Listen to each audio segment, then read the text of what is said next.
The average first offense DUII in Oregon is 0.14 to 0.15. That is an average of 8 to 10 cocktails. According to the National Bureau of Justice Statistics, 52% of persons arrested for drunk driving had consumed only beer, 23% hard alcohol, 21% mix the two, and persons drunk on wine, less than 1%. Now, do we believe that any of you would allow somebody to come into your establishment and drink 8 to 10 cocktails? No. But what they're going to do is they're going to start at home. They're going to be on their boat. They're going to be going from place to place to place to place. They're going to have a flask in their pocket, a bottle in their car. Don't kid yourselves any. But the bottom line is this. There's going to come that point in time when they begin to show signs of intoxication. And that's when we have to step up to the plate and say, okay, you no more drinky, you no drivey, we call you cabbie, you go home and go sleepy. One, it's ethical. I don't know. You're the designated drunk driver. I'm the designated drunk driver. Okay, that's a bad thing. Yeah. Look at it this way. We are some of the first lines of defense to stop somebody from having too much alcohol, getting behind the wheel of their automobile, and driving down the road. When you're driving down the freeway, how fast y'all going? 65, 75 miles an hour? The automobile right next to you on the freeway, how close is that? 1, 2 feet away?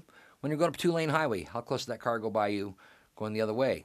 We could all high-five each other. So basically, we're a foot to a couple feet away from either serious injury or instant death at any given point in time during the day. Now, let's put a BAC of 0.14 to 0.15 in that individual driving that automobile next to you or coming right towards you. One of the first things that will go on someone when they get intoxicated is their peripheral vision. That's why people will weave back and forth. I was reading a report on what DUI cops look for. Did you know that if a DUI cop sees you driving with your head out the window, there's a 60% chance that you are legally intoxicated? Now, hypothetically speaking, the person next to you's got a BAC of 0.14 to 0.15. They drift over and tap the side of your car at 65, 75 miles an hour. What's going to happen? Yeah, it's going to be the old spin cycle. You're going up a 2-lane highway. Same scenario. Problem is, they hit you head on. What's going to happen then? That will explain why, in the state of Oregon, 40% of driving fatalities are alcohol-related. That does not take into account the numerous people who are injured each year by drunk drivers. What does that mean to you as a taxpayer? Each one of those deaths will cost us taxpayers $3.6 million, each injury $108,000. According to a leading insurance company, alcohol-impaired drivers are estimated to cost U.S. taxpayers $21 to $24 billion a year. This is a problem in society. Have you ever driven by one of these signs? Have you ever noticed the name on the sign? Do yourself a favor. Next time you drive by one of those signs, memorize the name, and next time you're having a guest telling you that they're okay to drive, think about that name. Or the next time you have guests that you're waiting on and you're questioning if they're okay to drive, you think about that name. The truth is, it's not a sign. It is you and I. It was a person who had hopes and dreams. And the cold-hard reality is this. There's a family and friends behind the scenes that are going through more grief in their lives than you can even imagine. Before we go any further, I want to make a point to you.